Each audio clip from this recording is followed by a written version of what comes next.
All right, as promised, I am back and we are going to continue with reviewing the video. So let's get back into it. I don't even remember exactly where I was. I had to go have dinner. So now I'm back. All right. I think this is about where we were, but I was not paying attention for the last 20, 30 seconds of it. So between saying let's see. chocolate, what I like, right? They're emotive, they're expressional when you're understand, and so that's all a lot that they quote Hume to you, that David Hume. Let's take it from here. Who famously said, you can't get an is from an ought. And he's trying to reject morality from the fact that, just because it is something that makes people uncomfortable doesn't mean it ought to be that way. And I said, well, in one sense, yes, you're right. But what if morality was always an ought? What if it starts off as an ought? You've not made any case there. And so that's kind of. I addressed this in the previous video, so just check that out. I just took this all the way back so that I can be sure that we're starting from where we last left off. But I actually think this is more or less correct here, and I made some additional comments there. So not really much to dispute here. Kind of part of the point. Yeah, basically, as long as you have normative claims in your premises, it's fine to derive normative conclusions. So that's one way of getting around this alleged is ought barrier, which I don't really think is a big issue among actual contemporary meta-ethicists. This seems to be more like this supposed problem that seems to be common in online debate spaces. I've seen it crop up between atheists and theists, but I don't really think it's a serious issue. I also use the example of I'll paint a picture for people to understand the difference between moral obligations or moral claims versus personal claims. Because when you're talking about constructivist views, they ultimately boil down to what I like, right? They're emotive, they're expressional in the sense that I don't like that, or we as a society don't like that. They're just preferences. They're insulin versus ice cream is the combination, right, that you always hear. You can it's not correct to say chocolate ice cream is bad and vanilla ice cream is good in a moral sense. You could say I don't like chocolate, I prefer vanilla, but there's something different between saying that and saying torturing small children for fun is bad. That's a different claim. So there's an oughtness to this that we're talking about. And if I'm hearing you right, what you're saying is in a constructivist framework where there's no true morality in the universe, or there's nothing based outside of ourselves that makes morality real. It's all just preference. Is that the correct way to say it? Yeah. Yeah. So again, it's a question of framing, like it's all just preference. So there's this implication that it's just preference. It's not enough. It's either qualitatively just the wrong sort of thing, or quantitatively it's in some way inferior, whether one of the other ways, or maybe both, to like a realist conception of morality. But this is all implied. It's all assumed to be inadequate for whatever reason. But what we're not seeing is arguments for this or explanations of why this is the case. I don't think someone has to argue for everything, but this just seems to be presumed in the way that they're framing things. And why would I accept the presumption? I don't think my morality is just based on my preferences. Look at the language. Imagine if someone said, hey, they just have $10, or hey, they have $10. There's the difference there. To say they just have $10 implies that it would be better if they had more money, something like that. And so when someone says it's just preferences, they imply some sort of inferiority or inadequacy to that. And why grant that presumption? I don't think there's anything inferior or inadequate about basing my moral standards on my preferences. That just hasn't been shown. So, a lot of this is by presumption and insinuation rather than clearly laying out why preferences are inadequate. And some of the remarks that were made earlier in the video in the previous, like when I was reviewing the first 15 or so minutes of this, there was this presumption that preferences, they wouldn't be something you'd be loyal to. They wouldn't be something you'd be willing to die for. There's no arguments for that. No arguments are given. Maybe they would have arguments for that, but we would need to hear them for me to say whether they're good or bad. Now, I could tell you, I doubt there's going to be a good argument for it. But if we're not even given an argument, that's in some ways worse than getting a bad argument. Is to just not get an argument. What you sometimes get from people in discussions where there's a dispute between this position or that position is people just asserting and explaining their position and describing the other position in ways that imply there's something worse about it. Like I could say, okay, well, all realists have are these external moral facts, not ones that we would necessarily care about. I could frame things in a disparaging tone or to say they just have this, in other words, to use language that it carries rhetorical weight that implies something bad about another position. But why imply? Why be indirect about it? If there's a problem with relativism or anti-realism, tell us what the problem is explicitly, clearly, lay it out. I just wish I would get more of that, and I just don't. It often just seems it's just assumed. Okay, I don't want again. I'm trying to get over making the same point 17 different times. So I think I made the point. Let's keep going. Basically, yeah. Okay. Yeah. So then if we can, when we do that, then we can say, well, then might makes right. If it's just all preference, as long as you can get away with it, it's okay, right? So that does not follow. It does not follow that if you're, if it's all preference, that might makes right. You'd have to be very clear about what that would mean. As a matter of descriptive fact, it may be that stronger people or people, basically anybody in a position to impose their standards on others can impose their standards on others. It doesn't mean that they are in fact morally correct to do so. If you're a relativist, facts, moral truth would be determined in a relativistic way. It wouldn't thereby become whoever is strongest or gets to impose their values is therefore correct. That's not an implication or an entailment of relativism. So sometimes people will say this, and I think that they may be thinking, well, wait, if you think there's no objective or stance-independent moral standard, then anybody could just impose any standards they want, and then they could get away with it. Yeah, but that's true if moral realism is true. So let's say there are stance-independent moral facts. Yeah, well, people that have the power to impose their standards on others can still impose their standards on others, even if realism is true. You would just say that you would just be able to say something like, their actions are inconsistent with the stance independent moral standards, unless they weren't, unless it was actually stance independently good to impose their standards on others. But the point there would just be that all a realist is going to be able to say is their actions are stance independently wrong. Okay. it doesn't really get you very much to be a realist. It gets you to slap verbal labels onto things. And if realists want to say, but then you would be justified in condemning or stopping them. Okay. Well, good for you. So you would be justified. How does that help you? It doesn't do anything practical. So realism doesn't seem to me to have any practical consequences or benefits at all. Its truth doesn't change the practical landscape for the way humans live their lives. Jerks are going to be jerks. Bad people are going to be bad people. None of that is going to change. And there is a kind of symmetric instantiation of the realist conception of things, which is that in the case of people being subjectivists, so people are all going to act on their preferences, and you could say, if people have bad preferences, they'll impose those bad preferences on you. Sure. And if people are realists and they have bad beliefs about what the stance-independent moral facts are, never mind whether they're correct or incorrect, people act on what they believe to be the stance-independent moral facts, not what are the stance-independent moral facts. And if people are inconsistent or dishonest or whatever, or malicious, then they may act on what they believe or claim to be the stance-independent moral facts and then impose those on others. Does that make realism bad because it could be utilized in a bad way?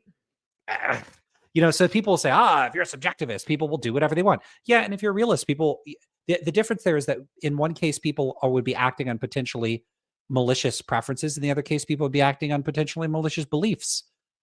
What would be the difference? It would be an empirical question, which one of those in practice tends to yield worse consequences. And it's going to be contingent on facts about human psychology and culture and stuff like that. So it's not something where someone could just say, if people were subjectivists, that would have worse outcomes than if they were realists. But again, these would be consequences of belief in subjectivism and belief in some non-subjectivist realist view. That's different from the consequences of subjectivism or some type of realism being true. I don't think that would have much in the way of consequences at all. There's just, for example, There was in the news today where the jury came back and convicted the husband in France of over the past like 20 years, he was drugging his wife, knocking her Yeah, I don't unconscious. want to hear about this. I think I heard this before, so I did get to this point in the video. These guys are actually gets hurt, right? It's just the preference of the thing, and how you can hold to that as a human being is just striking. It strikes me that what he would Okay, have let's hear continued to it. get away with it, and she would have not. Yeah, so the person did really horrific and awful stuff. What is the implication here, that relativists or anti-realists would be okay with this? They wouldn't be. That's not an implication of anti-realism or relativism.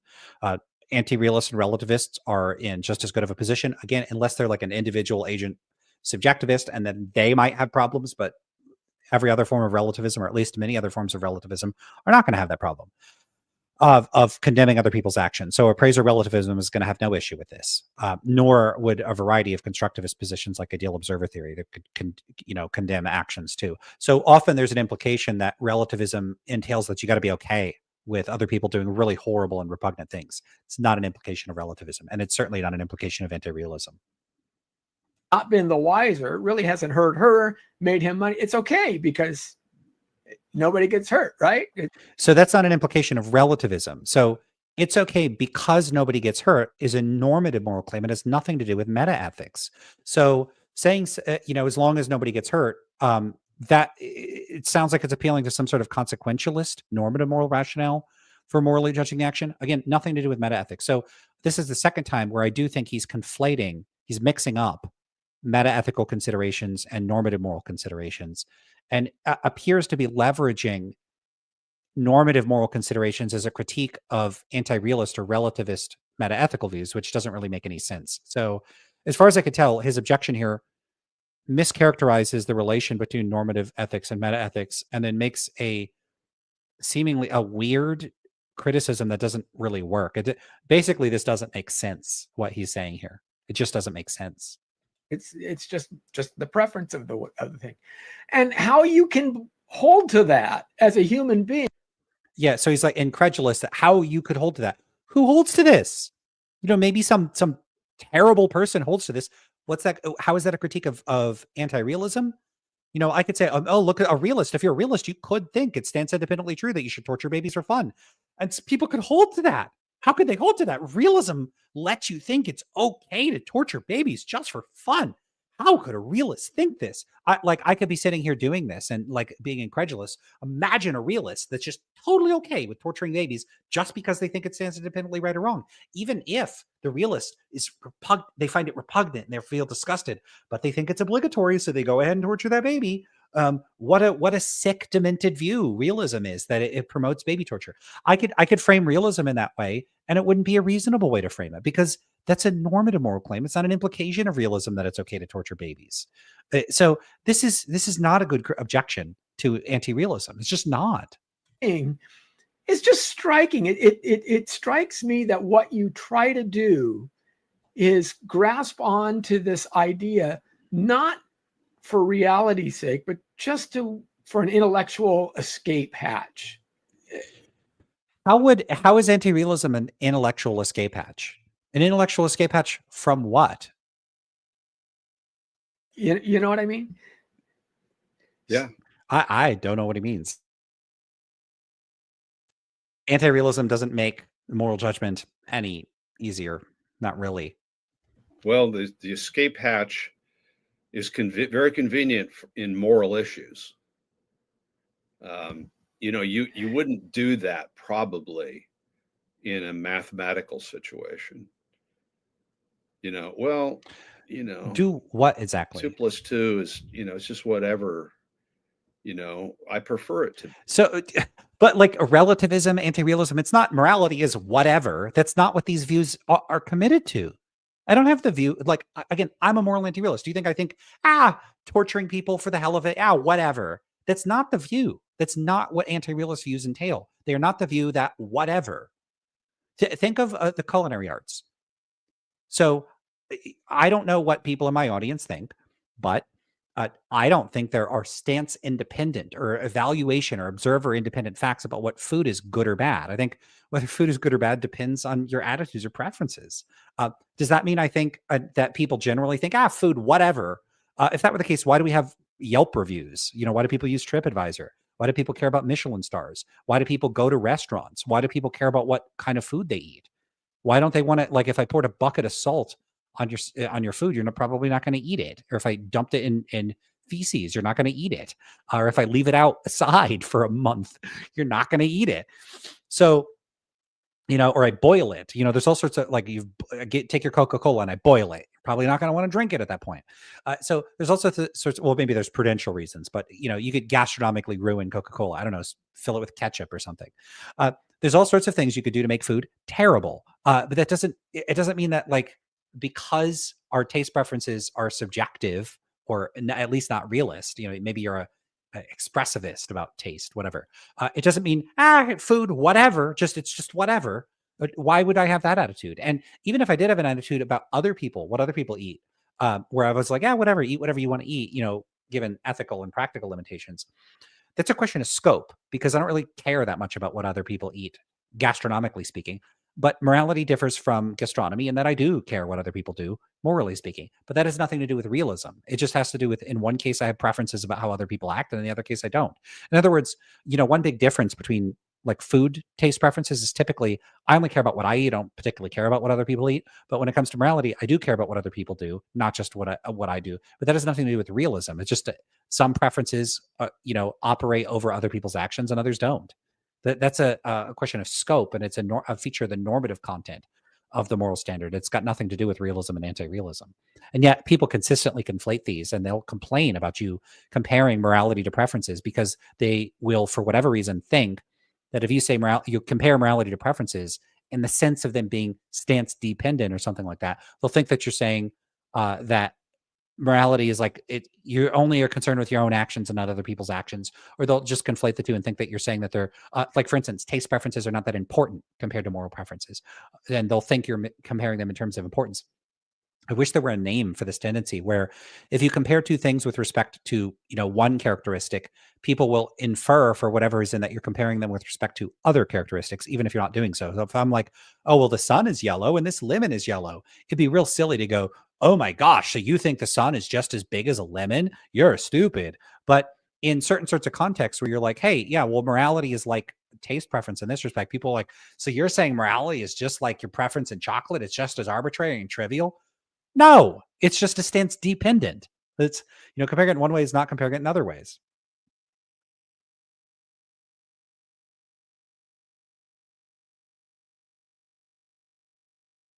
I don't know what happened. I had like 20, 30 people here, and now I got just 5 or 6 people in the stream. So I guess coming back later, nobody's here anymore. That's too bad.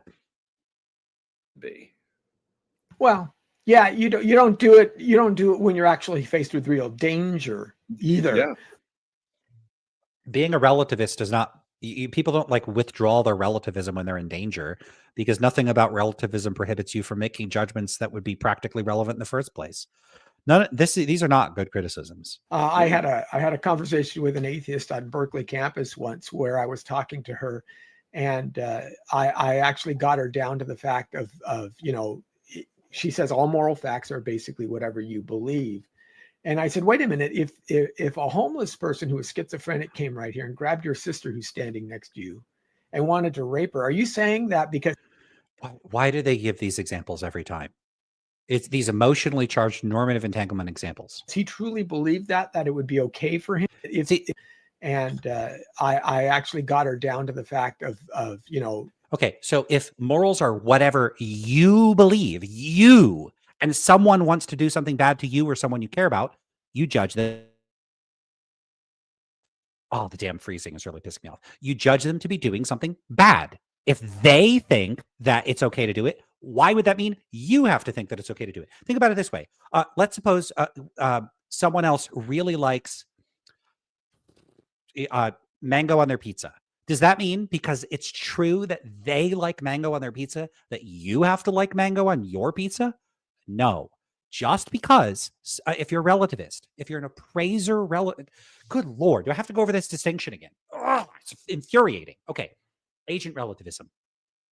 For agent relativism, an action is judged as right or wrong relative to the standards of the agent performing the action or the culture of the agent performing the action. So if there was a person that wanted to steal your wallet or do some bad thing to you or a loved one, agent relativism would hold that the fact that they approve of their own actions fixes the rightness of them, the permissibility or the obligatoriness of the action, such that it is in fact permissible or obligatory or good or whatever for them to perform that action. And so, on that view, it might very well be the case that if someone wanted to steal your wallet or do some bad thing, it would in fact be morally good for them to do that thing. That's one type of relativism. Note that what's weird about this type of relativism, agent relativism, is that it actually creates obligations for everyone else that are independent of their goals, values, and standards. And so if you're an agent relativist, you technically can't just go around given your moral obligations, doing whatever you want, because actually your actions are restricted by what everyone else wants. So, if other people want to go torturing people, it's good for them to torture people. And so it would be morally wrong for you to interfere and stop them from torturing people, even if you don't like torture and wouldn't want them to torture and it's against your values. Because what fixes the rightness or wrongness of their actions are their values, not your values. And so that creates an obligation for you that is binding and is applicable to you, independent of your old goals, standards, or values. So this type of relativism is actually, in some ways, this is why I call it a la carte realism. It's like each one of us is like the sole determiner of the moral facts for ourselves, but then everyone else has to comply with those moral facts in a semi-realist sort of way. That's a really bizarre type of relativism. And what makes it most objectionable is exactly its realist-like qualities. So what makes it objectionable is that if someone wants to steal your wallet or harm your family or something, it's actually good for them to do it, and it's wrong for you to stop them. Well, note that what's objectionable about that is it puts a normative obligation on you that you and the rest of us would generally consider to be bad. And so note, one, this type of agent relativism, its objectionable qualities are realist-like in character, and two, it actually contains normative moral elements. So it bleeds into normative ethics in ways that are constitutive of precisely those features that people identify as objectionable about it. Now, contrast this with appraiser relativism. According to appraiser relativism, you judge the rightness or wrongness of actions according to your standards or the standards of your culture. So if someone wants to steal your wallet and you consider it wrong, you act on the fact that you consider it wrong. So in this case, a appraiser relativist, if someone said, hey, you think rightness or wrongness is whatever you believe it to be, right? And so you believe that a person coming up and harming your sister or whatever is wrong, and they try to do it, you go, well, I act on what I believe is wrong, so I'm going to stop you. And so appraiser relativism is totally consistent with that. Why do critics of relativism seem to think the only type of relativism is agent relativism? It's not the only type of relativism. There's appraiser relativism. Why do they only critique one? They critique the one that has the silly implication, the objectionable implication, but they don't critique the one that doesn't have that implication. I wonder why. I wonder why. Is it because I don't know, is it, I don't know what's going on there, but they critique the one that is the one that's easy to object to and not the one that's harder to object to. You could object to the other one. You could just say that's not how ordinary people speak or think. They don't ordinarily speak or think like appraiser relativists. Maybe that's true. And so it could be wrong as a descriptive matter. It's not how people speak or think. But it's a lot harder to show that appraiser relativism has these like horrific practical implications because it doesn't. It does, or at least not in any straightforward way, in the way that agent relativism does. So, this notion that, hey, a person says they're a relativist, so they have to be okay with people harming their family members. No, they don't. It depends on the type of relativism. You'd have to get real specific.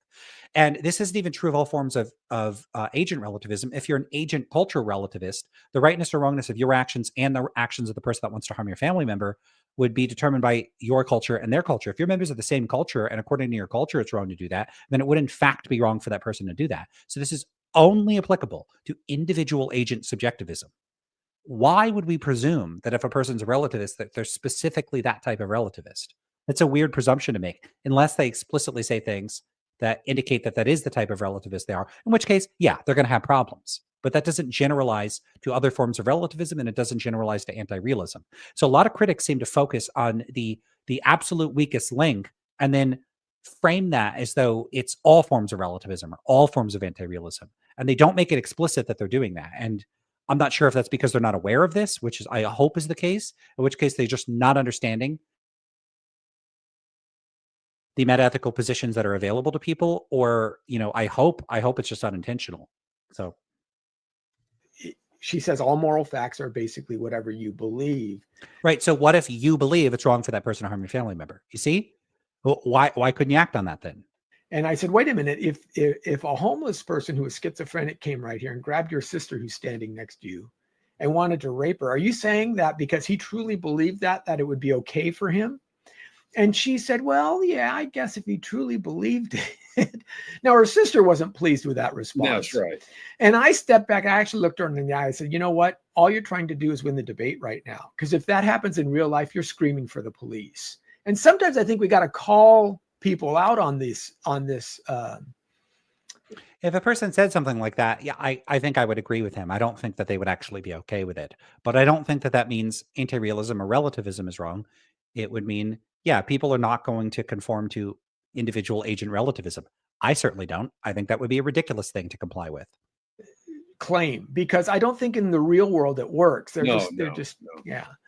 And that's, I mean, your tactic is exactly the right one, done sensitively. It's just that, and that doesn't sound sensitive to me. And I think that's the reality of Romans. It's completely possible to give examples like, what if a person wanted to steal your wallet? You don't have to go for the worst type of things that could really be deeply upsetting to people. It's completely unnecessary to do it. If I'm going to be honest, it sounds like a bit like emotional blackmail. And I think it's actually unethical to use examples like that. If I'm being honest, I don't think people should be giving examples like that. People will reach for top shelf stuff like, hey, if you're a relativist, you'd have to be okay with, the worst events of World War II. You'd have to be okay with this or that. And they'll go for the top shelf, most extreme, emotionally horrible examples. They don't need to do that, and they do it anyway. And they might think that that's a way of making your point in an intellectually defensible way, and it's not. It's conflating that with shocking and disturbing people into compliance. And I don't think that people should use these sorts of examples. I consider, I'm not saying it was intentional to do that in this case where he did it, but I wish people would take a step back and reflect on how those kinds of examples can influence people and not do it. I don't think people should do it, and I think they should recognize that there's something a bit emotionally giving examples like that. You shouldn't do that. You just shouldn't do it. All right. We got a question here from Abstracta. Do you have any thoughts on motivation, internalism, externalism, and moral psychology? Yeah. If this is supposed to be so what this is coming down to is whether or not a belief in a moral claim, like stealing from people under circumstances XYZ, whatever, all these claims are sensitive to context. So it's hard to give an example. Let's say abortion. So let's say a person believes abortion is morally wrong. If a person believes that abortion is morally wrong, are they necessarily thereby motivated to at least a defeasible extent, like an extent that could be overridden by other considerations, to not get an abortion or favor or encourage people to get abortions? Or is the connection between a person's moral beliefs and their actions or motivations contingent? Now, these can look very similar in practice, because you could say that there is a necessary connection between a moral belief and a moral motivation, such that you necessarily have at least some motivation to comply with the moral belief if you believe it, but that motivation could be overridden by other sorts of considerations, either other moral considerations or other sorts of things like prudential or personal, like practical considerations or whatever else it might be, compulsions, whatever. So that would be an internalist account would say, yeah, there's got to be a connection there, even if it's a connection that's easily overridden. Whereas an externalist would say, no, there's no necessary connection. But in practice, an externalist could think that there's a very strong, in practice, contingent connection, such that people actually are pretty motivated by their moral beliefs in practice. They just don't have to be. I see this as a pointless analytic dispute. It's characteristic of analytic philosophy to have these sorts of disputes. What exactly are they talking about? Is this an analytic question about the nature of a moral belief? Well, in that case, I would just think we just stipulate what we mean by moral belief. Do you mean a belief that's necessarily but diffusively motivating, or do you mean a belief that's contingently motivating? Which one are you talking about? And then it's an empirical question: which one is in force in human psychology or the psychology of any other agent. I mean, suppose we agreed on a priori grounds that moral beliefs are necessarily motivating. Okay, let's say we agree on that. Moral beliefs are necessarily but defeasibly motivating. And then we do empirical research on people and we find that like the way human cognition works is that the systems in the brain responsible for moral beliefs are semi-autonomous from systems in the brain for human motivation, so that the connection is contingent. A person can have a moral belief, but they're not morally motivated. Now, or at least that's what it might. Functionally, it looks like they have these like quasi moral beliefs and quasi moral motivations. Here's the issue, and the reason I'm saying quasi. If you've already agreed on analytic grounds that moral beliefs are necessarily motivating, but the way that humans work is that their beliefs and their motivations are not connected to one another. It's a contingent connection. Like, in other words, like you don't have one system in the brain where if you believe it, you're motivated, but you have these two separate systems, the belief system over here and the motivation system over here. And they're like disconnected and they don't like one of them could be dysfunctional and the other functions or something like that. Okay. So if that's the way humans operate, but you've already decided on analytic grounds that moral beliefs are necessarily motivating, the conclusion would be nobody has moral beliefs. So a person could say, well, I think murder is wrong. And then they go and they try to stop murders. And you say, well, technically, because the beliefs that that person has are not necessarily motivating, and we've already agreed that moral beliefs are necessarily motivating, I guess that person has no moral beliefs. That you could go with that if you want, but that seems a little silly. I would think that you should go back to the drawing board and revise your conception of what a moral belief is if it turns out humans aren't like that. So I see this as like a weird analytic dispute that's just like ill-conceived. I don't think there's a fact of the matter about whether moral beliefs are necessarily motivating or not. There are beliefs that I take belief and motivation, the connection between them, to be a contingent feature of the way that cognition or whatever other system or apparatus is in place for the agent in question, like how it happens to operate. It's an empirical question. So I think the whole internalism, externalism dispute is totally misguided. There's no essence to the nature of belief. Okay. What do you think the strongest argument for irreducible normativity in general? Well, I don't think the concept of irreducible normativity is intelligible. So I don't like, I would have to give a kind of second order dispute, like bracketing, sorry, a second order argument, like an evaluation of like an argument kind of at like one step removed, because I can't directly evaluate the quality of arguments for a position if I don't technically think the position is a position. Like technically speaking, I don't think a statement like there are irreducibly normative facts is even a proposition, because I think it's like saying there are sugary boogity boogity, it's not a proposition, because it's meaningless. It's not intelligible. And so it's not capable of being true or false. But if we bracket that, we say, okay, well, there are, in brackets, irreducibly normative facts. And I bracket for a moment that I think that that's probably nonsense. And I say, okay, let's assume it's propositional. What would be the strongest argument for that? It's kind of hard for me to evaluate. What would I think the strongest argument for that would be?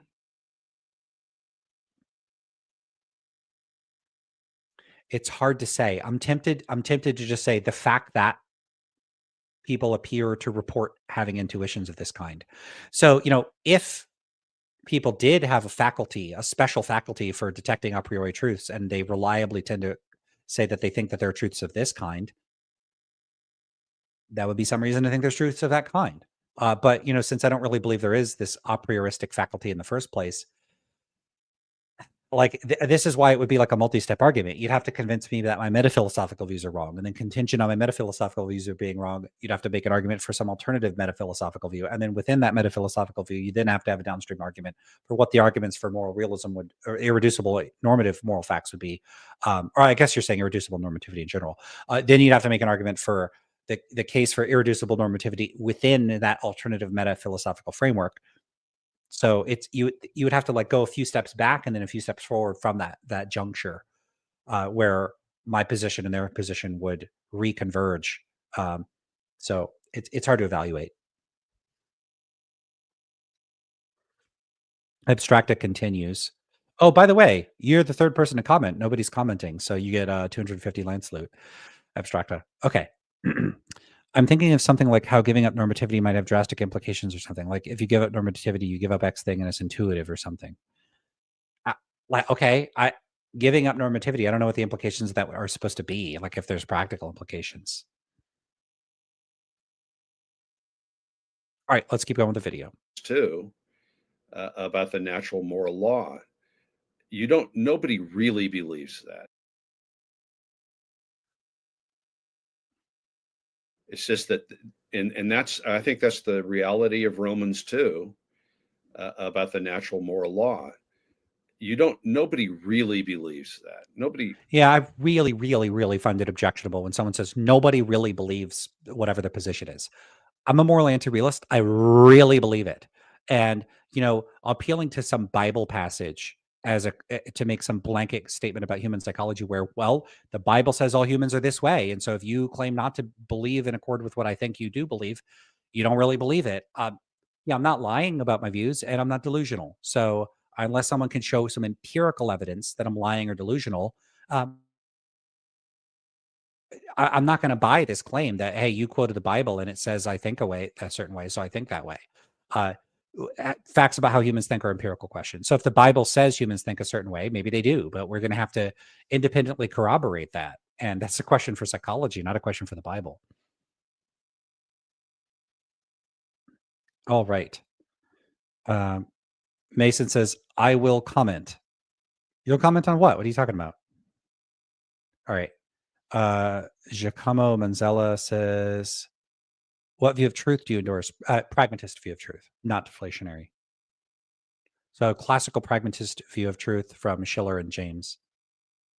Really is convinced that that's true. They might want to believe it to win a debate or to justify something that they're doing.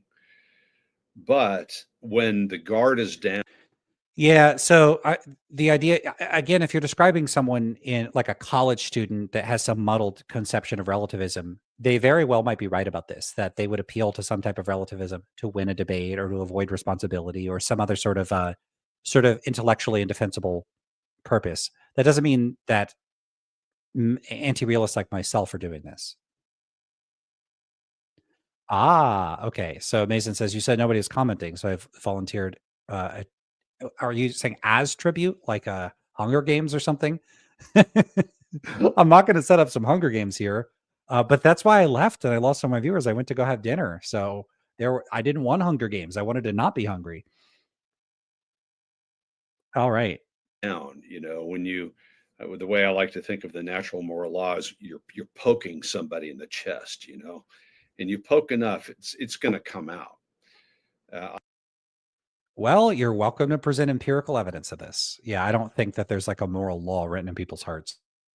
I have a friend, actually it's a mutual friend, but I won't mention who it is, who was teaching in a secular philosophy class, and it was during the Oklahoma City bombing, and he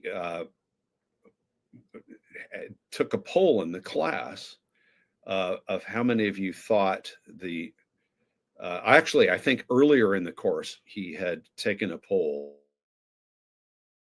or at least a significant minority had said that they thought morality was relative. It was whatever you wanted. And then he took the same poll after the Oklahoma City bombing, and everybody thought there was something objectively wrong with what that guy did. Yeah, like citation needed. I mean, it's a cool story, but it might be apocryphal. I don't know if that's actually true. So most people are anti-realist, and then they suddenly became realists after an event like that. Um, what does this show, though? Showing that the tentativeness of college students is not a particularly good indication to show that I'm not an anti-realist or that people can't be consistent or committed anti-realists.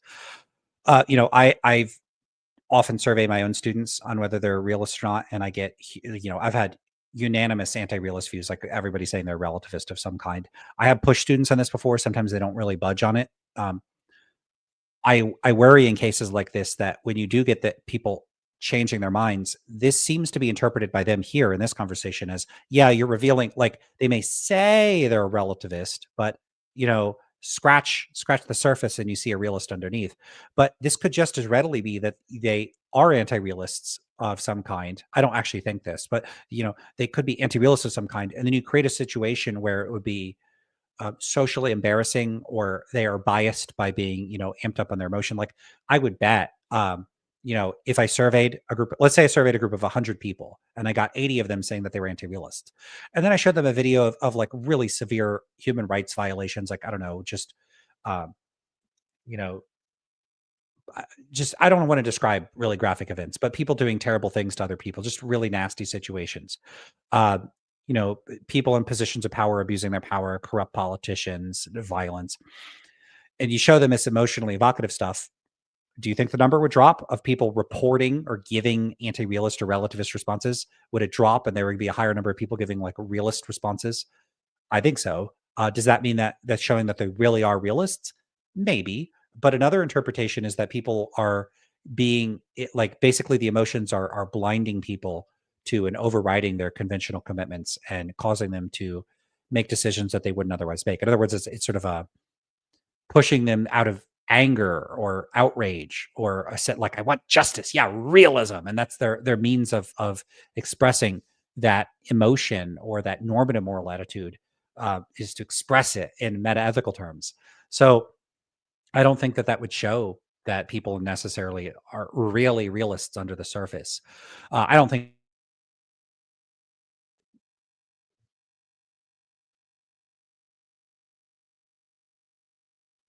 think people have stable realist or anti-realist positions at all, but there seems to be an operative assumption here that people are implicitly realists, and there's no good evidence that that's true.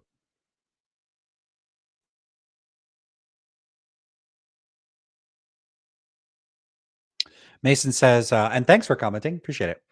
Secular philosophy class. So a philosophy class? Unless you're attending an explicitly religious college, even my religious philosophy teachers tried their best to be balanced. Yeah, and that's been my experience. I had a sorry, I have to keep clearing my throat and coughing. Uh, I've had religious teachers and they've been excellent, and they haven't been like, my religion is true and atheists are dumb. Like I haven't really had that experience with professors.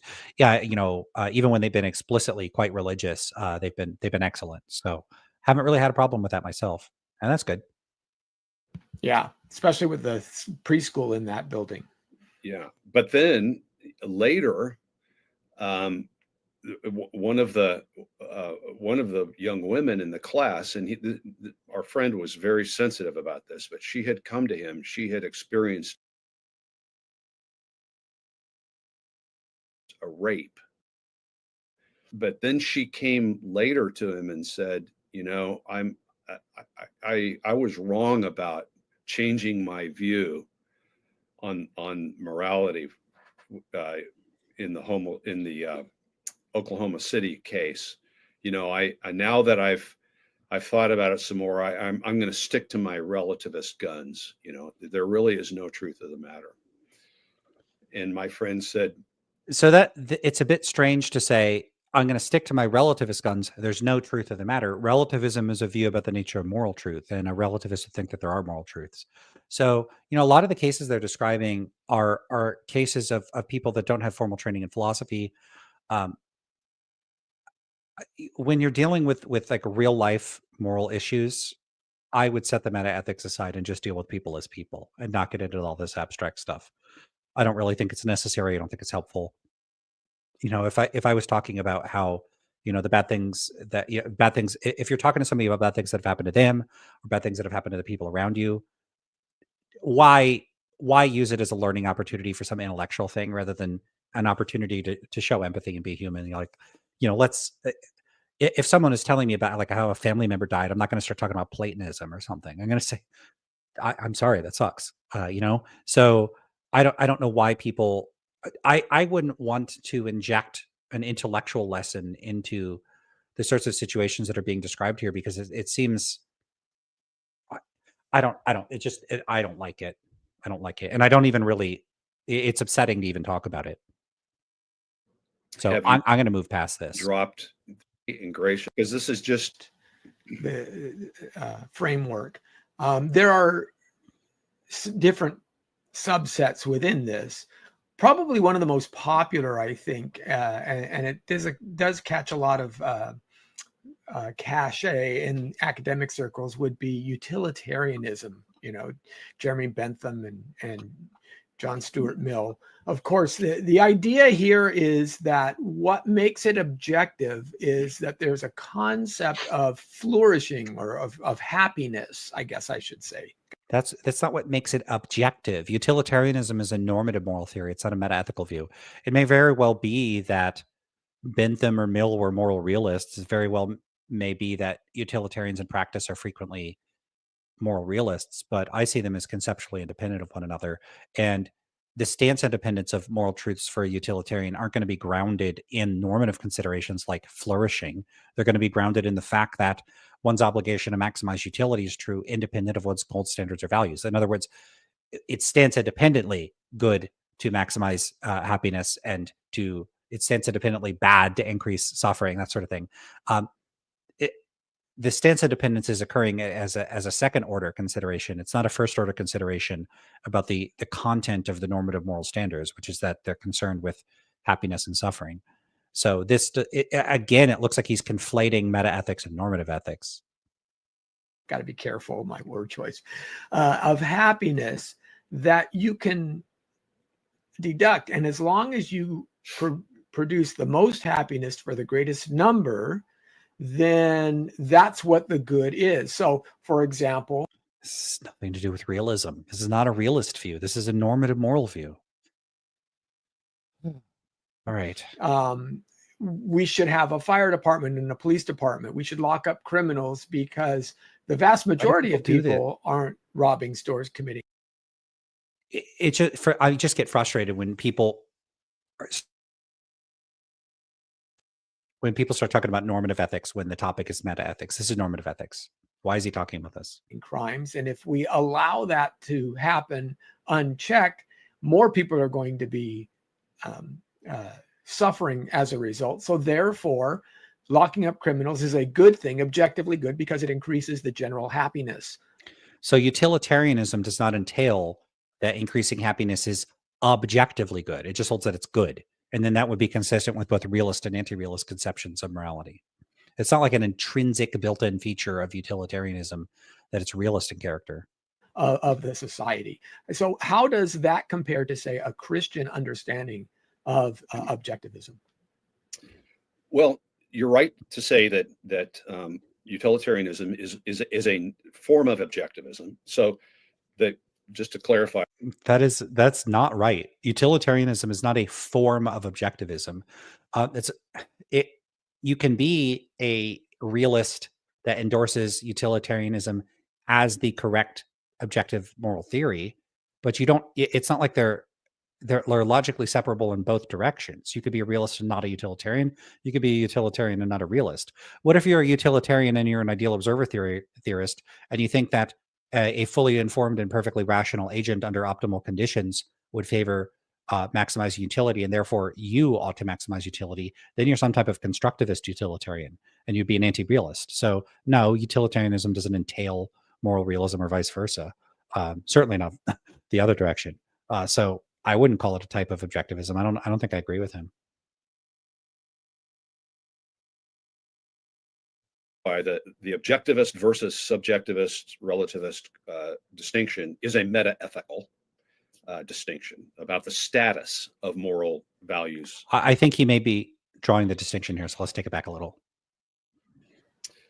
Well, you're right to say that utilitarianism is a form of objectivism. So that, just to clarify, that the objectivist versus subjectivist relativist distinction is a meta-ethical distinction about the status of moral values and properties and obligations.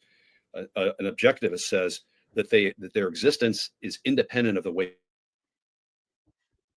or endorsements or something like that. Whereas all forms of constructivism, including relativism, would say no, the existence of moral objectives or moral values and obligations and so on is simply a function of our endorsements or preferences or something. We make it. we make these things right or wrong by the way we think about it. Right. So that sounds fine. And the sense in which he says make seems perfectly fine to me too. So within objectivism now, then there are some different, and here's a technical term now, normative ethical views. Okay, so he draws the distinction completely appropriately here. I think his earlier remark, where you're right that it's a type of objectivism, I think he was just speaking a little uncarefully there. And I think what he means is, conditional on you being a realist and objectivist about morality, there are a number of normative moral theories you might endorse, and one of them would be utilitarianism. And so you could be a realist about utilitarianism. but it would still be conceptually distinct. So I think he's drawing the conceptual distinction in a perfectly fine way here. But I think he could have phrased that first remark. It's a type of objectivism. That was a little not the best way of phrasing it. But I think he may have recognized that, because now he's like, okay, I got to draw out this distinction and lay it out and use some technical terms. And so I think he actually did a great job of doing that here. So awesome, cool. And I think his phrasing is concise. I'm too wordy when I phrase this stuff. I think he's very concise here, very clear, and I have no objections to this framing after that remark. So metaethics is about the foundations of the house. Normative ethics is about the house. And so utilitarians are in the house. And it's a good way to put it. Yeah, this is good. And you're right, they're objectivists. They think there's a right or wrong answer, and it's not just... I will just note that this may typically be the case of utilitarians, but what if you think that you should maximize utility as a constructivist? Would you not be a utilitarian? That seems a little strange. So I don't think that utilitarianism requires realism. I don't know. I don't happen to think about it. Sorry, I'm interrupting myself. I don't know how common it is to think that utilitarianism requires realism. I doubt that most people would think that it was, but who knows? If that's the case, then I would just disagree with most philosophers if they disagree with me. How about this? And so utilitarians are in the house. And you're right, they're objectivists. They think there's a right or wrong answer, and it's not just how we happen to think about it. So they have a very specific way of navigating inside the house, so to speak.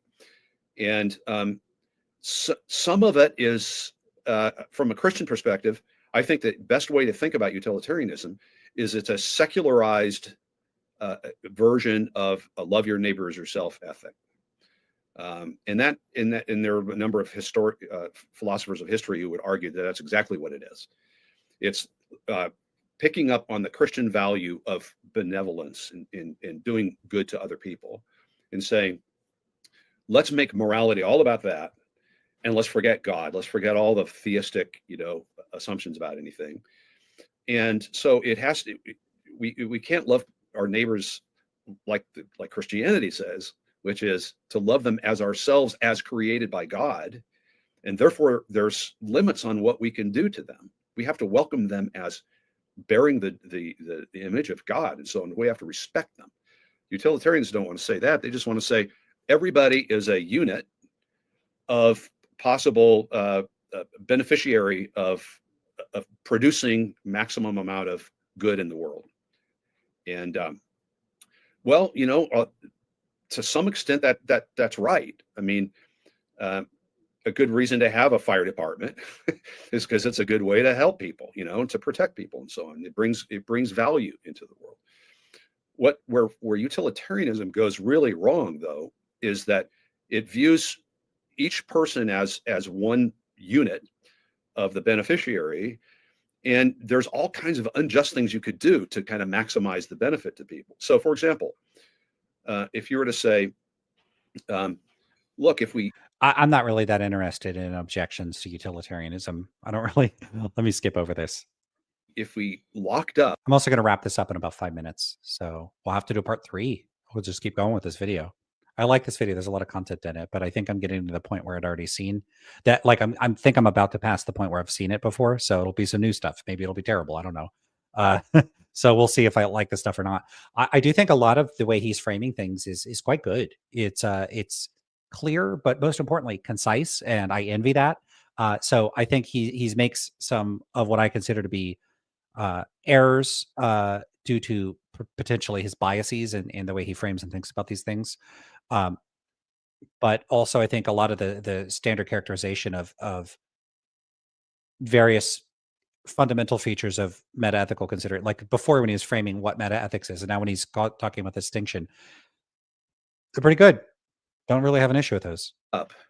So I don't always disagree with people like Derek McAllister. I think some of the ways he framed things is perfectly fine. And so we got along fine as a result of that. So, not every time when I'm listening to a video, I'm going to be shredding everything somebody says. So, okay. Let's get past this utilitarian part and see if it gets back to metaethics. A minority, it would make all these other people really happy. And so it's a completely end justifies the means. Cases, the end does justify the means, removing somebody's leg, but it's justified because of the circumstances. Well, let's use I'll use one example that's what I would say. So say we talk about the fire department's necessary. If there's a shortage of firefighters, does it make sense to send 2 or 3 firefighters into a life-risking situation so that more people could float? We know that people sign the organ donor. What would happen if we used her women system? Not only is that quote good, you're actually obligated in a utilitarian system. Utilitarian benefit in the world. Violate an individual like that, even if there's no constraints on what you people, of course. Actually, does utilitarianism have much of a, and lying would bring about benefit X+1, all a lie. Yeah, I mean, pretty much every objection to utilitarianism is, hey, if bad thing would maximize utility, the utilitarian is committed to it, but it's bad, so utilitarianism bad. I mean, they're all versions of this. Okay, so you brought up lying, and I know that somebody who's watching this is immediately going to go to Anne Frank, or are you saying that lying is a good thing? And what about lying? Doesn't Christianity hold that you have to lie as well to save the Jews in the attic? What's the difference between the utilitarian X+1 lie? Oh my God, more normative the Christian ethics. Okay, standing. There's nothing wrong with him talking about normative ethics. It's just I don't want to talk about it because I don't have much to say about it in that situation. But presumably you would want to say, well, it'd be better for these poor people that are in should lie. Numbers here, the life of the people from the content of the truth to is the greatest good. You haven't. Well, there are. I mean, it depends on how you slice the pie. Like, again, if we're talking about normative ethical frameworks. Okay, so I must Christian, it may simply sort of context. Yeah, there's. I owe people the truth. There's gradations of good, and we want to exercise the greatest good, and the greatest good is different than the greatest happiness, and it may simply be that there's a fundamental difference between those two things. So okay, so we've talked about utilitarianism. We haven't quite delved completely into Christian morality, but what are some other objectivist frameworks other than those that we may run across? Well, there are. I mean, it depends on how you slice the pie. Like, again, if we're talking about normative ethical frameworks, then there are different systems, like Kantianism. So that comes from Immanuel Kant, and it's a very different animal than utilitarianism. It's the opposite of utilitarianism in many ways. But Kant says there's basically a kind of rational structure to morality that if I'm thinking about what to do, I formulate the thought about what to do. He called it a maxim.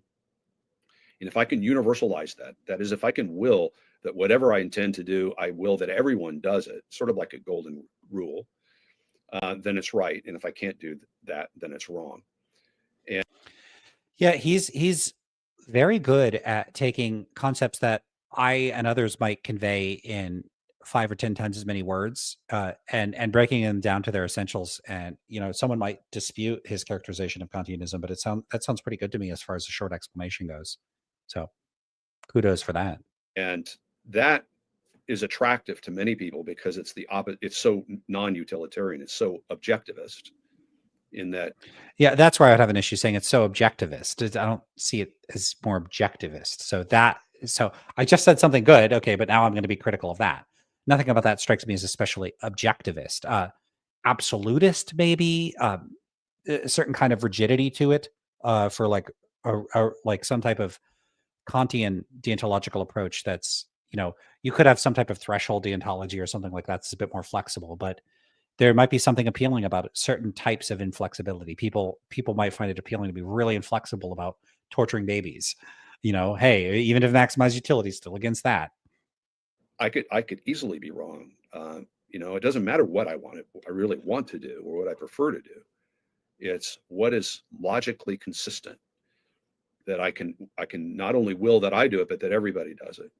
And that's a kind of objective. That's brakes. That's a brakes on it, on my possible action. Yeah, he seems to have wanted at several points to draw a clear distinction between normative ethics and meta ethics, but it looks like he's slipping into mixing the two with one another as well. Maybe he's getting drawn into doing so because of his interlocutor, but I'm not really sure.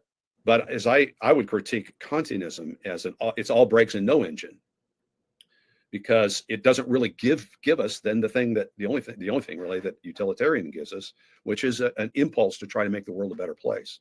It's just all about boundaries.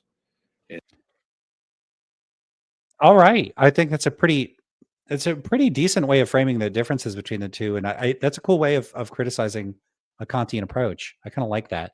Kantians may disagree and say, no, we think there's moral duties, but the whole structure and framework of how you go about figuring out what the duties are, there's something constructive about the Kantian approach. And it's constructive I'm going to construct all the barriers and the boundaries. I'm going to construct a bubble around what I can't, it's going to give me a bunch of prohibitions. But very little in the way of this, like, leaning forward, like leaning into here's what we got to do. Whereas I think utilitarianism, just dispositionally, the way it interacts with human psychology, more naturally lends itself towards, effective altruism or charitable work or that kind of thing. And don't do this. And So there are other. Basically, I think he's right about this. At least, not if not conceptually, then at least practically speaking. Are very technical problems with it, but Kant was explicit that it was his attempt to kind of create a Christian morality, not a Christian morality of benefit to people, but a Christian morality of obligations and duties, without the Christian basis, without God. And it's ingenious, but it's at the end of the day, for all kinds of reasons, inadequate, I think. Okay, so that's a good place for us to stop. Just an hour here. It's getting late for me, so we'll just have to continue this another time. So this also is a little dead in terms of the chat and the people here. So maybe Mondays late at night are not the best time to do a stream, but people will be watching this later, so that's good. So hi, everybody that's watching this later.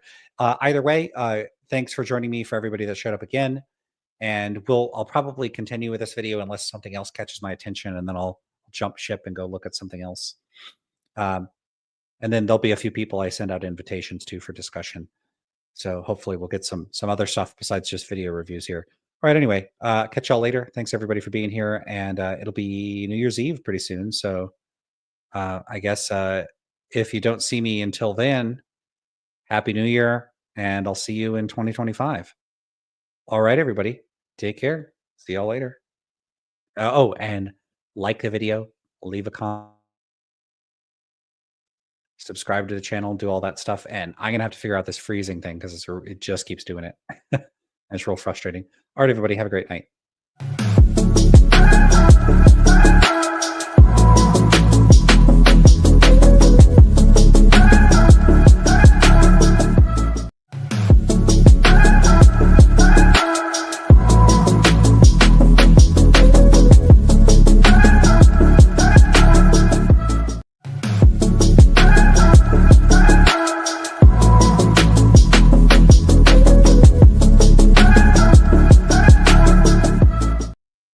Oh no, I have to jump back on here. I haven't done this before. Oh, this is kind of fun. Was I muted right there? Okay. So I'll check back in the video because I saw it was muted at the end. I might have been muted there. Okay. So I'll say this all again. Whatever. We'll do it. Sometimes streams things go wrong. What I was saying was, please like the video, subscribe to the channel, leave a comment, and I don't know from what point it was muted at, but I just see Giacomo says unintelligible. Maybe that means I was muted. I don't know. Anyway, so if I'm repeating myself, that's fine. Have a great New Year. If I don't see you, it's about to be New Year's Eve, so it's just a couple days until the New Year. So if I don't see you then I'll see you next year. All right, everybody. And now I know I'm not muted. Oh no. All right, everybody. Catch y'all later. Take care. See ya.